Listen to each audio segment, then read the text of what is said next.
All right, we're going to start by opening up the BCBA Fieldwork Requirements document. As I mentioned in the previous unit, you'll want to print these out, have them saved on your computer, and put them somewhere handy when you're doing your fieldwork and logging it appropriately. Let's go through these in detail. Fieldwork Requirements document starts by talking about what you need to make sure that you meet in terms of getting a supervisor. Your supervisor qualifications include having a BCBA license that is active, uh, and this also includes being certified for a year and meeting the necessary 8-hour supervision training. The 8-hour supervision training is something that you can actually check on if your supervisor isn't sure whether they've completed that requirement or not. I'm going to show you how to do that quickly. The first thing you'll do is go to the BACB website and click or search Find or Contact a BACB Certificate. Then come here and say Find a BCBA. I want to show you an example of what it looks like when someone is eligible to provide supervision for your supervised experience.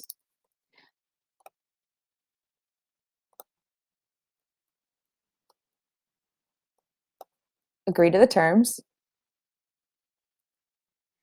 And now you'll see an example.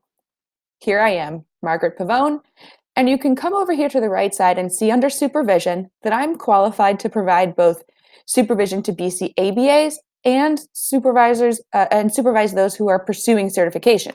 That's you guys. If someone is not qualified at this time,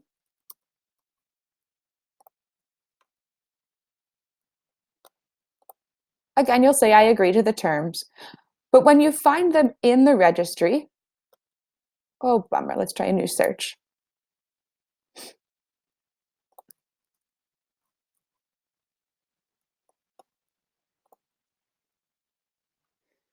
You'll see that because this individual is newly certified, they have not completed the requirements in order to meet the supervisor standards to supervise those pursuing certification.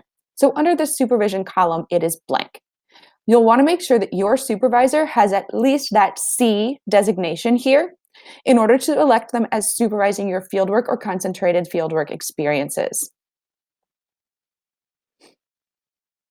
The other thing to note is that your supervisor can't be related to, subordinate to, or employed by you during the fieldwork period.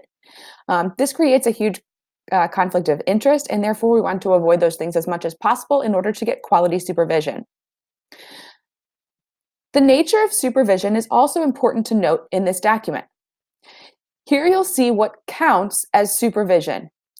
Be careful because as you log your hours, it is both your supervisor and your responsibility to make sure that your supervision is meeting at least one of these categories. Monitoring the skills of the trainee throughout the supervised experience will likely take up the bulk of your supervision. However, there are other aspects of supervision that can also be included. High quality supervision especially includes behavioral skills training, where you'll actually get instructions, modeling, feedback, both practice and in vivo, on those skills that you're using in your applied practice. The next thing that we want to talk about is the structure of supervision. So most of your supervision will include individual contacts between the supervisor and the trainee, but you'll see that group supervision is always permitted as well. In your on-site, you should be sure that you are getting individual one-to-one supervision. As a benefit of being enrolled in fieldwork and concentrated fieldwork, you'll also get some group supervision once per month. Group supervision can never exceed the amount of individual supervision in a given supervisory period. So if you meet with your group supervision class for 2 hours in 1 month, you must get at least 2 hours of individual one-on-one supervision in order to count that group supervision towards your accrual of experience. In addition to the group and individual supervision, you'll also be required to be observed working directly with a client. This has to happen in the natural environment by at least one supervisor. So it doesn't mean that every supervisor has to see you working with a client, but someone does at least once every supervisory period. This can be done in a couple of ways, especially to be noted for those of you that may be receiving remote individual supervision. So these observations can include in-person observation. Your supervisor watches you implement a program, take data, or do some training directly with a service recipient. It can also include asynchronous methods. So recorded video or live video conference formats are also allowed in order to meet this requirement, although it's certainly preferred that you meet one-on-one and have a direct observation of you working in your natural applied setting.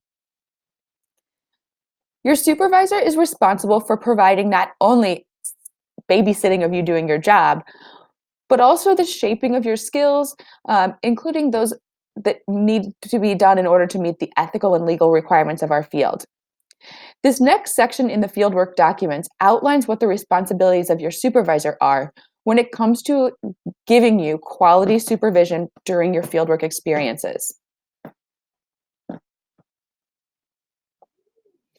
One of the main pieces of this responsibility is the supervision contract. The supervision contract outlines the purpose, requirements, evaluation criteria, conditions, and terms of supervision prior to the onset of supervision.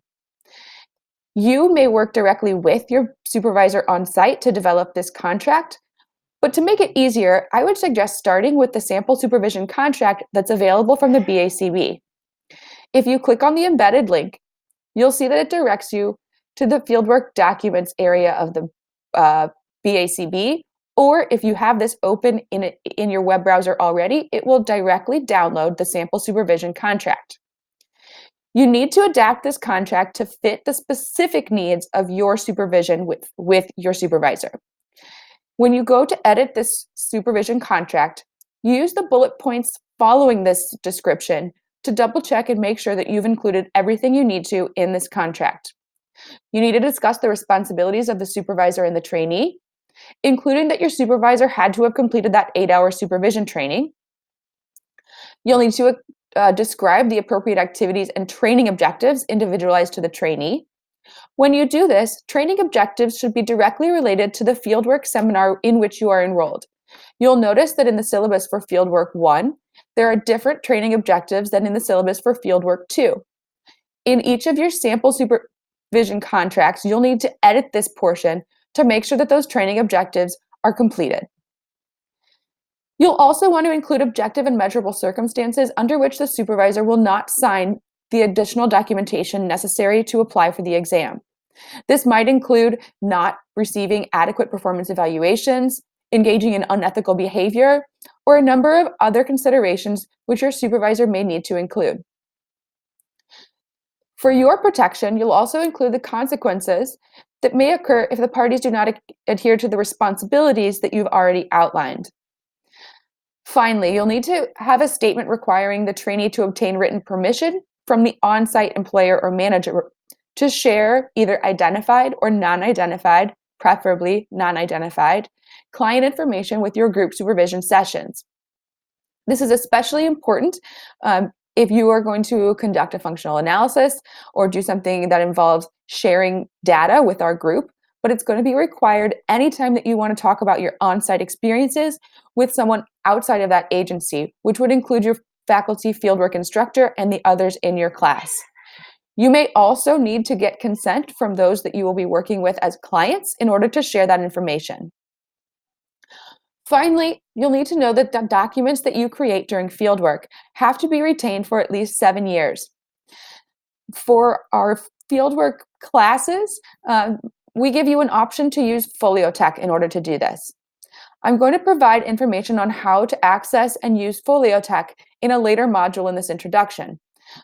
But you may also want to have a backup and make sure that your on-site supervisor also is documenting and keeping those records for the required amount of time.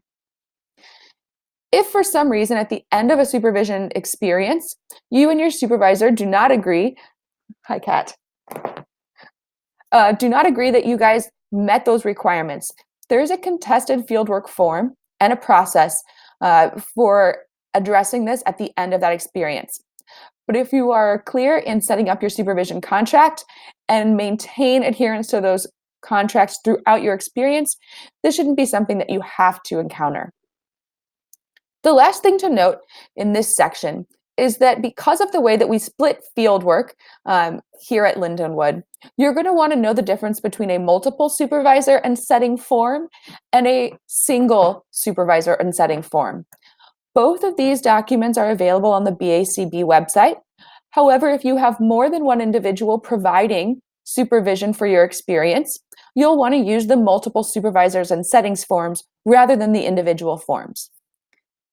I'm going to open this link and show you where you can find these on the BACB website. Although you're eligible perhaps to apply before January 1, 2022, the standards that we are following allow you to also apply after 2022 if needed. If we roll down here all the way to the bottom,